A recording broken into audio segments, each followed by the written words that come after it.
Good day mga sir. So, nandito ako ngayon para sagutin yung tanong ng isa nating kaibigan na kung paano daw ba gumagana yung docking option ng mixer natin. Yung mixer natin na digital mixer, yung DM 16.6. So, eto siya. So, sabi niya, sir, paano ba gumagana yung docking sa Automix? So, eto na sir, ginawan ko na ng video para mas madali mong masundan. So, sa setup na to, gumamit ako ng eto. So, itong digital mixer natin. Tapos, sa speaker, ginamit ko lang tong Pro L na Pre 1X. Tapos, yung music source, importante. Tapos, sa mic, gumamit lang ako nitong Kevlar na microphone. Meron lang siyang receiver tsaka transmitter. Ayan. So, dito lang nakakabit yung transmitter. So, itong mic nilagay ko sa channel 1. Tapos itong music naman natin source, nilagay ko siya sa channel 6. So para ma-setup yung docking. So ano nga ba yung docking? So yung docking kasi mga sir, siya yung parang automatic na nagbababa ng volume pag mayroong nagsasalita sa mic. Yun. So malaking tulong din to kasi imbis na up and down ka sa volume ng mixer, siya na yung automatic na magbababa ng volume pag may nagsalita sa microphone. So magandang features din to. Pwede mo tong i-adjust doon sa sa venue mismo kasi iba-iba yung settings ng bawat venue. So para ma-set mo to, punta ka lang dito sa mixer mo. Tapos press mo lang tong Automix.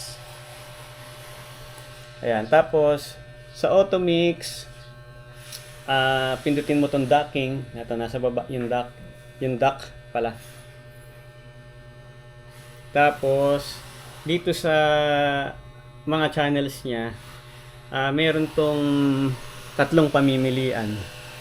So, pag pinress mo itong on, yan, kasi nasa channel 1 yung mic ko. So, magiging priority. Tapos, pag press mo ulit, magiging dock. Yan. So, yung dock, siya yung ilalagay mo siya dun sa music source mo. Tapos, ang magiging priority mo ngayon ay yung line ng microphone kung saan mo siya nilagay. Ayan. So, ako, nilagay ko siya sa channel 1. Tapos, ang music source ko ay nasa channel 6. Ayan. So, ang gagawin ko sa music source ko, gagawin ko siyang dock. Tapos, yung sa microphone ko, sa channel 1, gagawin ko siyang priority.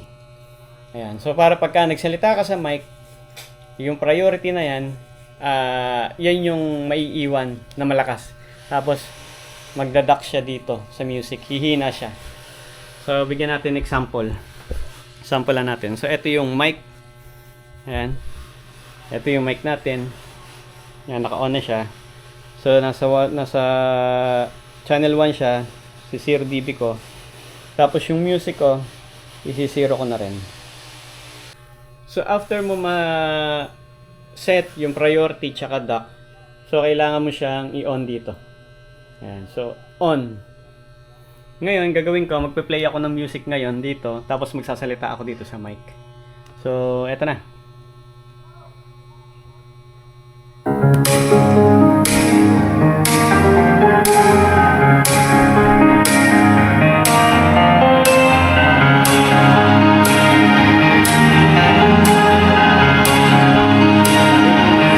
Hey, mic check. Hey, mic check 1, 2.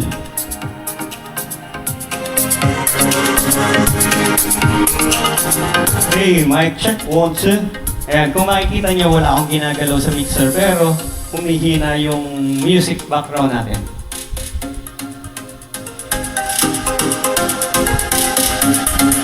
After ng ilang seconds, bumabalik na siya ulit. Tumataas na ulit yung volume ng background music.